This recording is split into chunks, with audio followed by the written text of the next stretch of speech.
मुझे फेंका हुआ मिले तो ना मुझे छीना हुआ मिले, बस मुझे मेरी नसीब में लिखा हुआ मिले।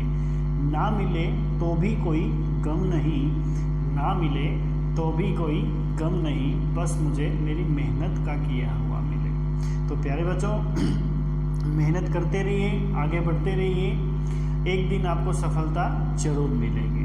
तो इन्हीं प्यारे शब्दों के साथ मैं आपका दोस्त रोहित आपके अपने YouTube फैमिली चैनल में आपका हार्दिक स्वागत करता हूँ। तो प्यारे बच्चों, हम स्टार्ट करेंगे। आज का हमारा टॉपिक रहेगा फंडामेंटल के अंदर हिस्ट्री, क्योंकि पीछे हमने हमारा टॉपिक जो चल रहा है वो हमारा फंडामेंटल का टॉपिक चल रहा है, और फंडामेंटल में हमने कल हिस्ट्री के बारे में इंट्रोडक्शन के बारे में हमने कल पढ़ा था कि इंट्रोडक्शंस हम कैसे कंप्यूटर का देंगे। अब हम टॉपिक लेंगे एक हिस्ट्री ऑफ कंप्यूटर। तो हिस्ट्री हम पढ़ेंगे कंप्यूटर की। तो जैसे जैसे हमारा एक टॉपिक कंप्लीट हो जाएगा बेटा, तो उसके साथ साथ उसके क्वेश्चंस हमारे हैं उसको हम साथ साथ एक वीडियो के माध्यम से करेंगे। तो आप पहले एक बार टॉपिक को अच्छे से समझने की कोशिश करें। अगर आपको टॉपिक अच्छे से समझ आ जाता है तो आप अच्छे से क्वेश्चन अटेम्प्ट कर सकते हैं। तो यहाँ पे हम बात करते हैं बेटा फंडामेंटल के अंदर हिस्ट्री ऑफ कंप्यूटर की। तो बेटा हिस्ट्री ऑफ कंप्यूटर के अंदर हम सबसे पहले बात करेंगे अबेकस के बारे में। तो अबेकस क्या है? अबेकस एक कैलकुलेशन डिवाइस है जो सबसे पहली गणना मशीन थी। तो सबसे पहली गणना मशीन कौन सी थी? सबसे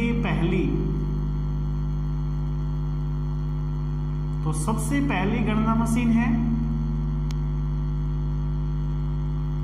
ओके, तो सबसे पहली गणना मशीन है। कब आई थी बेटा? ये 16वीं शताब्दी में इसका आविष्कार किया गया था और चीन में इसका आविष्कार हुआ था। तो very most important point, abacus का आविष्कार कहाँ पे हुआ था बेटा? चीन के अंदर इसका आविष्कार हुआ था और 16वीं शताब्दी में इसका आविष्कार किया गया था। जो सबसे पहले है वो अबेकस है। नेक्स्ट अगर हम यहाँ पे बात करते हैं नेपियर बोन्स।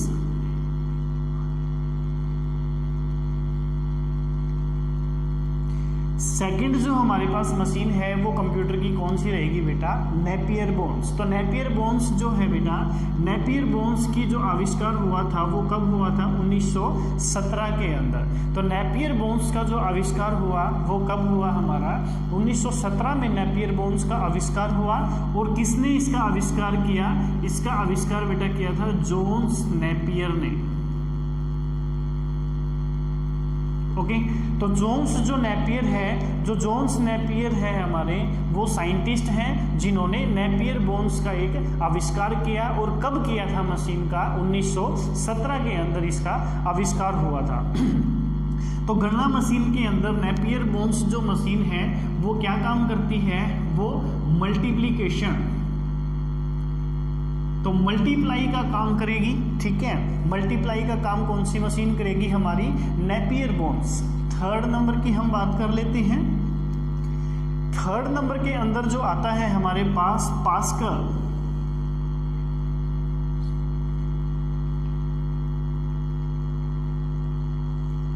तो पास्कल जो हमारे पास है, तो पास्कल की बात हम कर लेते हैं।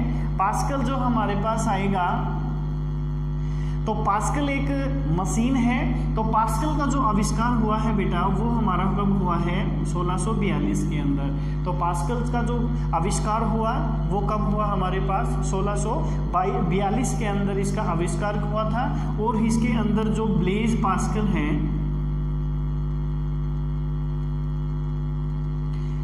ब्लेज पास्कल कौन है? ब्लेज पास्कल एक साइंटिस्ट का नाम है जिन्होंने 1642 के अंदर एक पास्कलाइन मशीन का आविष्कार किया। और पास्कलाइन मशीन का क्या काम है? पास्कलाइन जो है वो एक ऑडिटोरियम के लिए काम आती है। ऑडिटोरियम के अंदर जो वॉच, बड़ी बड़ी घड़ी लगाई जाती है और घड़ी के अंदर जो टाइमिंग दिखाया जाता है, और जो कंप्यूटर लाइन के माध्यम से जो घड़ी आपकी चलती है उसको एक मशीन का नाम है पास्कलाइन। ठीक है बेटा, यहाँ पे बात करते हैं हम फोर्थ नंबर के लिए। फोर्थ नंबर में क्या है हमारे पास? Mechanical calculator.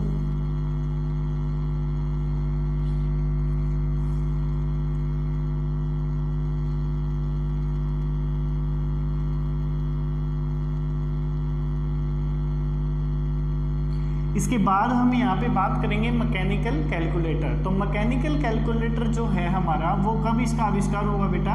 1671 के अंदर। तो 1671 में इसका आविष्कार हुआ और इसके साइंटिस्ट का क्या नाम रहेगा बेटा? लेibniz।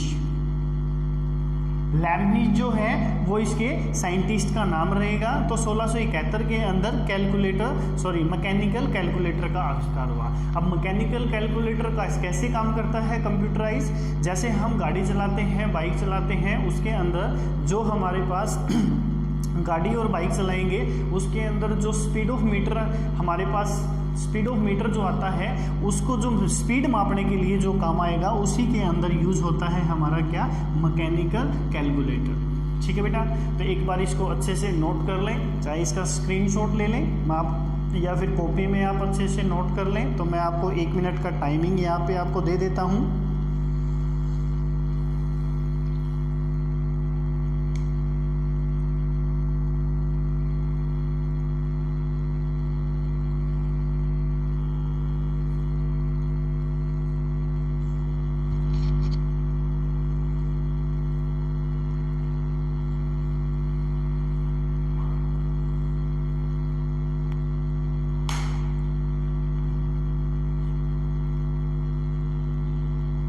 हाँ जी, चलें आगे। बिल्कुल।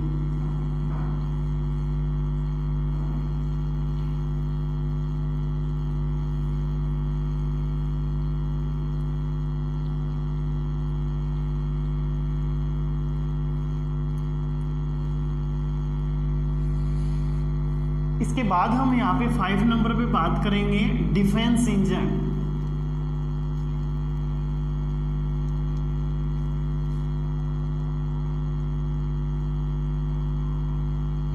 तो बेटा डिफेंस इंजन्स जो है हमारे पास क्या रहेगा? डिफेंस इंजन बड़ा इंपॉर्टेंट रोल प्ले करता है। तो डिफेंस इंजन का जो आविष्कार होगा हमारे पास बेटा, वो कब होगा? हमारा 1822 के अंदर डिफेंस इंजन का आविष्कार होगा। ठीक है, और जो डिफेंस इंजन का आविष्कार किया था वो किसने किया था? Charles Babbage. तो चार्ल्स बेबेज ने क्या किया? डिफेंस इंजन का आविष्कार किया। अच्छा इंजन है, एक अच्छी हिस्ट्री है इसके पीछे। तो चार्ल्स बेबेज को कंप्यूटर का पितामह भी कहा जाता है। हमने देखा है कि फादर ऑफ कंप्यूटर भी कहा जाता है इसको। हम क्या बोल सकते हैं? तो फादर ऑफ कंप्यूटर जो है वो किसको बोलते हैं? वो हम बोलते हैं बेटा चार्ल्स बेबेज को। तो क्यों बोलते हैं इसको फादर ऑफ कंप्यूटर?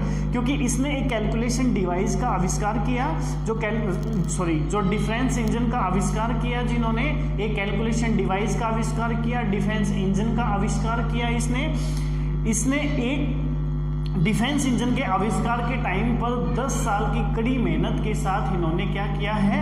एक आविष्कार किया है। जो एक डिफेंस इंजन का आविष्कार करने के लिए इन्होंने 10 साल का संघर्ष इन्होंने दिखाया। इनकी एक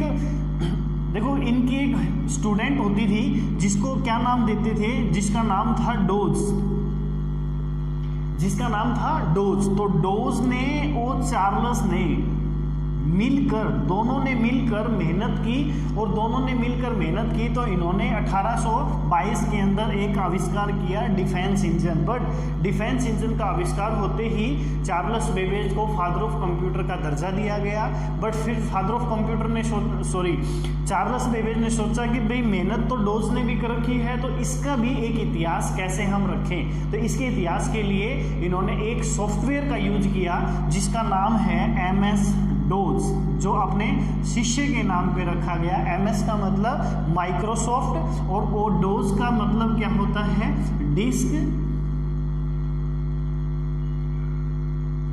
ऑपरेटिंग सिस्टम।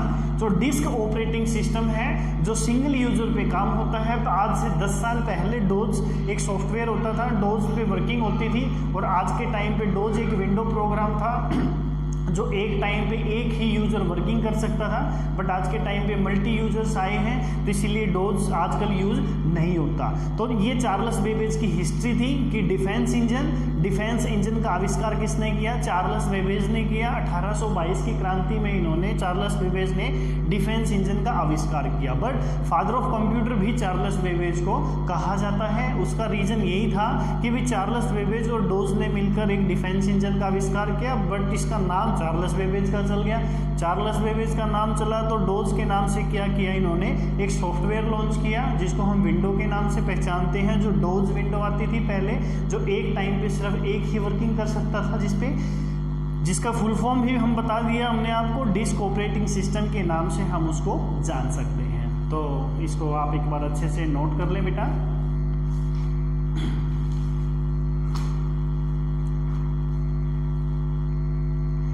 नेक्स्ट हम चलते हैं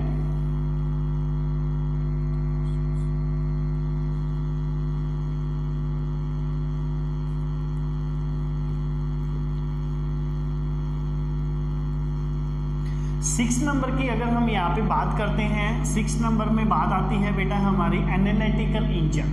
क्या बात आती है हमारी? एनालिटिकल।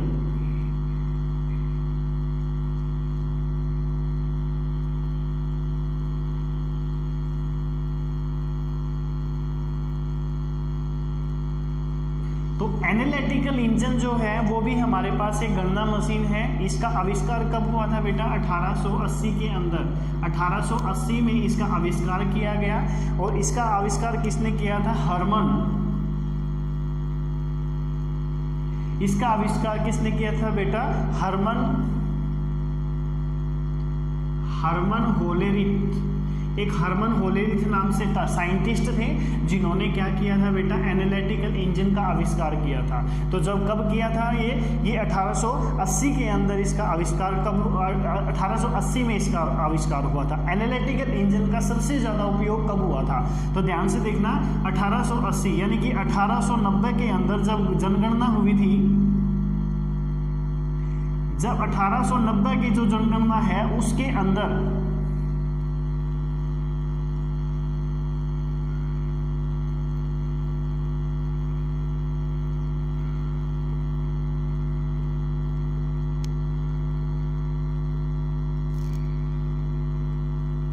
तो सबसे ज़्यादा इसका प्रयोग किया गया एनालिटिकल इंजन का कब? एनालिटिकल इंजन का 1890 की जो जनगणना थी उसके अंदर इसका ज़्यादा से ज़्यादा यूज किया गया था, जिसको हम जानते हैं किस नाम से? एनालिटिकल इंजन के नाम से हम इसको पहचानते हैं। ठीक है बेटा, तो इसको एक बार नोट कर लें।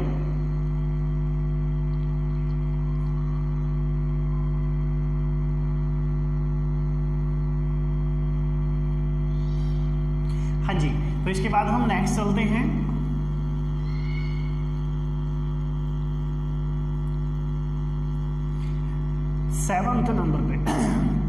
सेवंथ नंबर पे जो हमारे पास आता है उसको बोलते हैं जी मार्क 1। इसके मार्क 1, तो मार्क 1 के नाम से हम इसको पहचानते हैं। तो मार्क 1 जो क्या होता है? मार्क 1 के नाम से हम इसको पहचानते हैं। मार्क 1 जो है वो 1930 में इसका बेटा आविष्कार हुआ था। तो मार्क 1 का जो आविष्कार हुआ था वो कब हुआ था बेटा? 1930 के अंदर इसका आविष्कार किया गया था। और मार्क 1 का जो सबसे ज़्यादा उपयोग होता है वो इलेक्ट्रोमैग्नेटिक कंप्यूटर के लिए यूज किया जाता है। इलेक्ट्रोमैकेनिकल जो कंप्यूटर है, जो बिजली से चलने वाला उपकरण है, उसके अंदर हम मार्क 1 का यूज करते हैं। बेटा मार्क 1 की क्या खासियत है? ये सबसे पहला इलेक्ट्रॉनिक कंप्यूटर है, इसको ये भी बोल सकते हैं हम। ठीक है, तो इसको हम क्या नाम दे सकते हैं? इसको पहला इलेक्ट्रॉनिक कंप्यूटर के नाम से भी जान सकते हैं। तो ये सबसे पहला, विश्व का सबसे पहला, है ना, ऐसे बोल सकते हैं, विश्व का सबसे पहला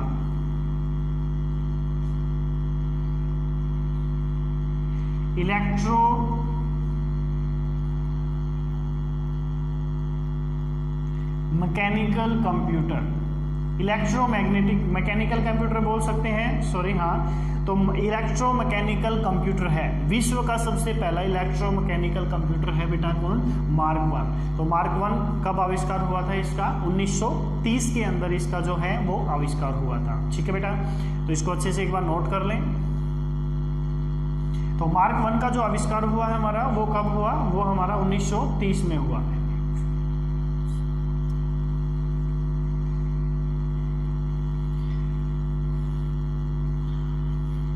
इसके बाद अगर हम यहाँ पे बात करते हैं 8वें नंबर पे हम बात करते हैं एनिक।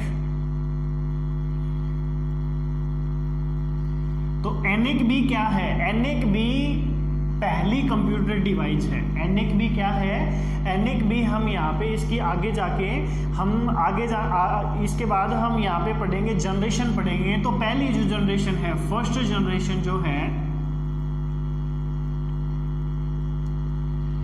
एनिक भी क्या है, एक फर्स्ट जनरेशन कंप्यूटर का पार्ट है। सिर्फ इसकी फुल फॉर्म हम यहाँ पे देखते हैं कि एनिक की फुल फॉर्म क्या होती है, very very most important full form बनती है यहाँ पे फर्स्ट कंप्यूटर में, यहाँ पे काफ़ी इंपॉर्टेंट रोल प्ले करेगी। तो हम बोल सकते हैं यहाँ पे हम इसको यहाँ पे क्या बोलेंगे बेटा, इलेक्ट्रो न्यूमेरिकल इंटीग्रेटेड बोलेंगे और एंड कैलकुलेटर। तो लिख सकते हैं हम यहाँ पे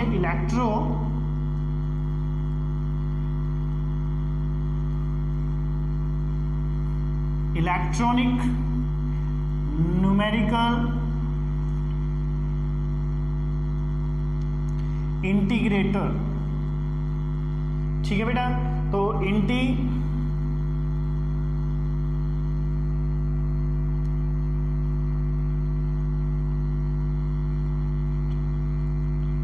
इंटीग्रेटर, तो इंटीग्रेटर एंड कैलकुलेटर। ठीक है,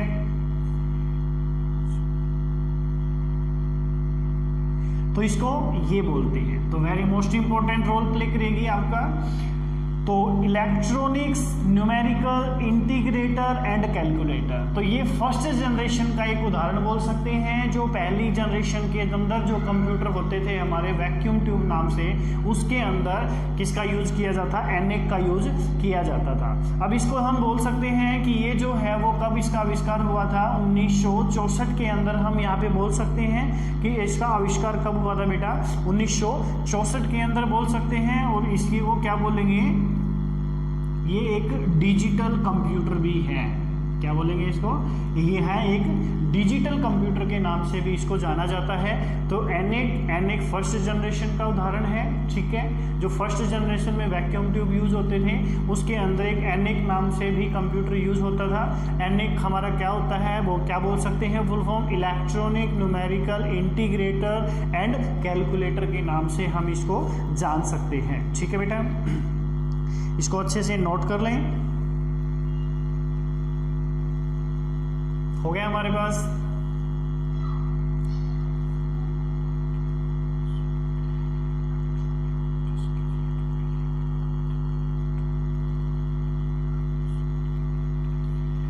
तो नेक्स्ट चलते हैं।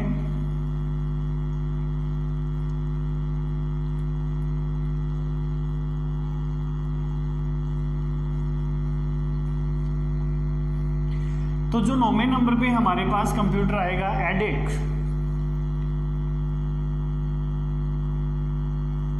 क्या हमारे पास आएगा, EDVAC, एडिक बोल सकते हैं इसको।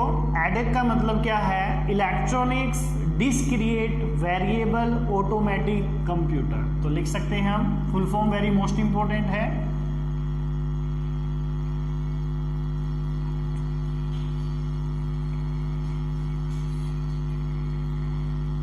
Electronics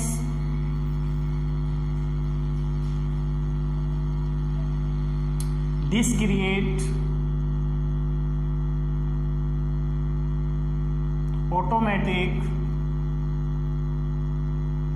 computer. ओके बेटा, तो इलेक्ट्रॉनिक्स डिस्क्रिएट ऑटोमेटिक कंप्यूटर। तो डिस्क्रिएट ऑटोमेटिक कंप्यूटर जो है, इसका आविष्कार बेटा कब हुआ हमारे पास, इसका आविष्कार हुआ था, ध्यान से देख लेना, 1950 के अंदर। ठीक है, तो इसका एडवेक बोल सकते हैं, इसको क्या बोलेंगे, एडवेक। ओके, तो एडवेक की full form electronics discrete automatic computer, जिसका आविष्कार कब हुआ बेटा? 1950 के अंदर हुआ था। ठीक है, और किसके द्वारा किया गया था इसके अंदर?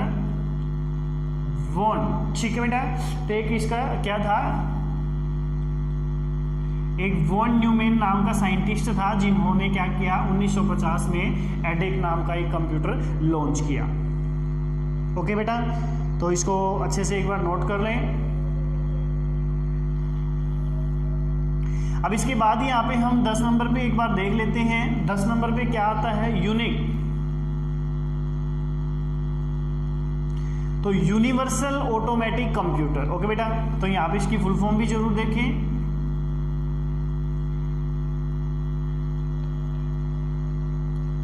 तो यहाँ पे लिखेंगे यूनिवर्सल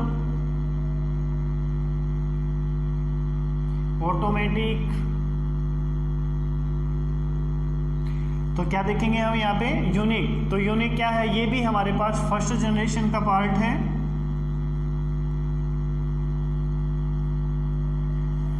तो यूनिक के लिए हम क्या लिखेंगे? Universal automatic computer. तो जो यूनिवर्सल ऑटोमेटिक कंप्यूटर है जस्ट इसके बाद ही आया। तो जस्ट इसके बाद का मीनिंग हम बोल सकते हैं कि 1951 के अंदर इसका आविष्कार किया गया।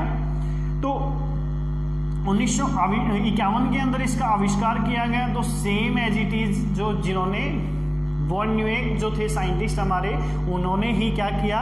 यूनिक का आविष्कार किया। तो फर्स्ट जनरेशन का उदाहरण है जिसको हम क्या बोलते हैं बेटा? यूनिवर्सल ऑटोमेटिक कंप्यूटर के नाम से हम इसको जानते हैं।